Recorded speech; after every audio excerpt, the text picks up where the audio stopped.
Welcome to the second booking of wrestler by Kofi Kingston, ladies and gentlemen. At this moment, Kofi Kingston is in the Royal Rumble. He's number 3 entry.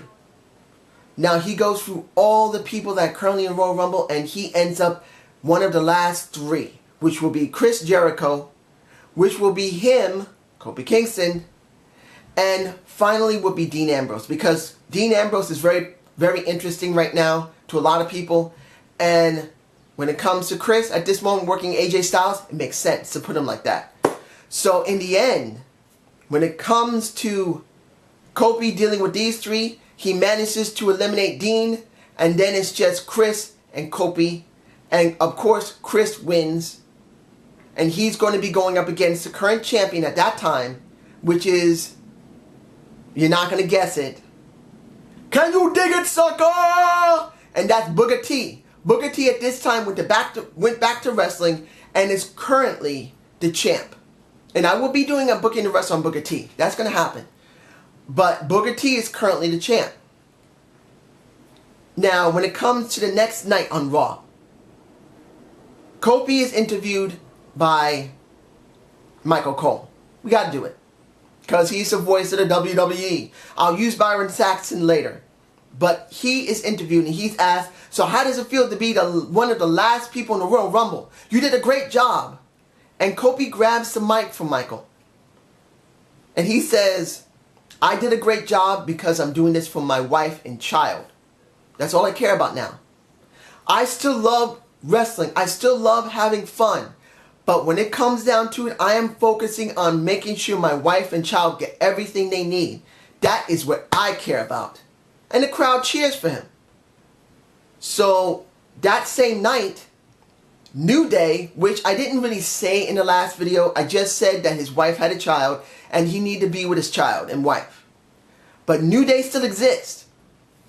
So they wanted him to join them again, and he says, no, I gotta be solo because I need to move merch for my wife. I need to get people into these shows. I need to make money. And he says, I love you guys. I do. You guys are doing great. Go do it. But I need to focus on me. This is about me moving merch for my family. It's not about all 3 of us making merch together and we split it. That's what he says. And that pisses them off. So when it came to Neville versus Kofi Kingston that same night, because he hadn't had a wrestle yet, he now wrestles. Xavier Woods and Biggie Langston beat the crap out of him because they got pissed off. And he hurts his shoulder. He's out for 1 week. The week after that Raw, he comes back. And he demands a match with Xavier Woods. Xavier's willing to do it. Biggie's left in the back. But when you look at Kofi Kingston, as much as I said Kofi is going to stay generally the face that he was back in 2009, and for many years, we're going for a more serious Kofi when he gets hurt. Because as far as he's concerned, when he gets hurt, that is when his family is hurting because they're not getting paid. And he gets very angry about that now. So when you see him in the ring, he isn't ready to just go like this. He's standing there angry. Shoulder taped. It's his right shoulder that got hurt. It is taped up. He needs at least 3 weeks to heal properly. And he's angry. We've seen Kofi mad, but we never seen him angry. So when he faces an Xavier Woods, he's not there to beat him. He's there to hurt him. So they do the match. But halfway through the match, Kofi grabs an Xavier Woods, takes him to the top turnbuckle, and shockingly enough, you think they couldn't probably do an SOS. Kofi does the SOS off the top turnbuckle with Xavier Woods, and Xavier lands flat on his head. Well, of course he didn't land on his head badly. He's fine in this booking. But he now has a concussion. He's out. And Biggie Langston sees that. He runs down to the ring, and Kofi's just standing over him. And Biggie shoves him back and says, why? What are you doing? And he looks at him. He grabs the mic and says, he hurt me. My shoulder's hurt.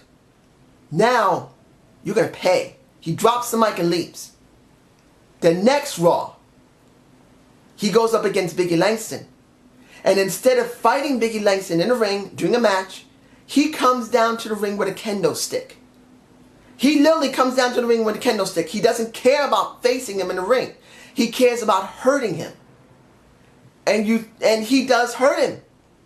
He goes, he puts the kendo stick down, he jumps into the ring, he throws Biggie outside, and he just whacks him with the kendo stick, and whacks him with the kendo stick, and then he gets a chair, and he starts whacking him in the back with that, and he's whacking him in the back with that. Then he does an SOS off the steps going into the ring. And now Biggie's out. Next week, Byron Saxton says, "What is going on with you, Kofi? We've never seen you like this." And he says simply, "I am angry because I'm hurt, because I can't give my family what they need. I'm not an evil guy, but if you hurt me, you're hurting my family, and I'm going to hurt you. I got another couple of weeks before this show to heels, so anyone that gets into the ring, I'm going to hurt them, and I'm going to beat them and compensate for my injury." So when it comes to Kofi, as far as he's concerned, his livelihood is his life, because his wife and child need that. When he gets hurt, he doesn't get paid as much because he can't do all the stuff he needs to do. So he's going to hurt people until he gets more money for doing it. And he does. He goes up against Neville again, and he does an SOS just like he did with Xavier Woods. Off the top turnbuckle, he does an SOS, completely nails Neville. He's out. Now this time, like I said earlier, Booker T. Oh wait a minute, I didn't say earlier, I'm sorry. At this time, Booker T is currently the World Heavyweight Champion. And I will be doing a booking on Booker T. It's going to happen. But he's champ right now, and he knows Kofi for many years. They've been friends for many years. And he comes and says, "What you doing, dog? I've never seen you act like this." And then he looks at him and his title on his shoulder and he says, "That is why I'm doing it. This is why I'm doing it." And he pulls, because he was dressed, he pulls out a picture of his wife and child. "This is why I'm doing it. You know it just like me. This is what you care about. I'm coming for that. Get ready." And he walks away. And Booker T looks surprised because he's never known Kofi to be this determined. And he praises him for it. So the next person he deals with is going to be Mark Henry. Now I know you're going to say Mark Henry is going to destroy Kofi Kingston. No. Because Kofi is not there to beat Mark Henry. Kofi's there to send a statement to Booker T that don't underestimate me. So he has a match with Mark Henry. He knows he's not going to beat Mark Henry, but then he's willing to do whatever it takes to really beat down Mark Henry. Because Mark Henry didn't get beat in the match. The match gets DQ'd because Kofi brings in a chair to hit Mark Henry in the knee. Now you think at that moment he's turned heel. Well, guess what? He did. He's now so determined to win for his family that he's now become a heel, but not the type of heel that hates people and wants to be bad. He's the type of heel that wants to provide for his family. That's his only focus. So you could say that he's almost a betweener.